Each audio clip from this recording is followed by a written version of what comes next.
am ready. GMA Weather. Serbisyong totoo ng GMA News.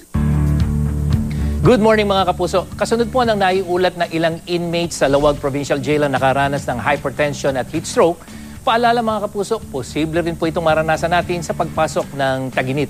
At dito sa Metro Manila, patuloy na mababa ang tsansa ng ulan. Ngayong araw ng Biyernes, 10% lang po yan mula umaga hanggang gabi at posibleng umabot sa 35 degrees Celsius, yung init factor o yung po nga nadarama nating init. Ayon sa Pag-asa, habang tumataas ang init factor o yung tinatawag ding heat index, ay maaaring magdulot ito sa iba nating kababayan ng sunstroke, heat cramps at heat exhaustion. Kaya kung ang heat index po ay 33 to 41 degrees, sunstroke o heat cramps. At kapag umabot na po ng 42 to 54 degrees Celsius, posible na yung heat stroke. Kaya dapat po maging mas mapagmatsyag sa ating kalusugan, lalo kung may history kayo ng high blood o kaya meron kayong hika at sakit sa puso. Iwasan ang labis na nakakapagod na gawain, lalo na po yung patuloy na pagbilad sa arawan.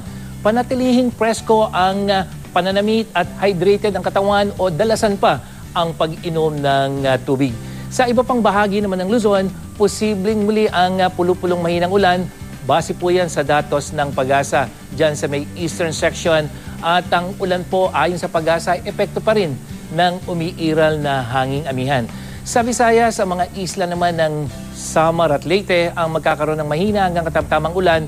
Dala naman po ng convergence o pagsasanib ng hangin galing sa hilagang silangan at dyan sa silangan o easterlies.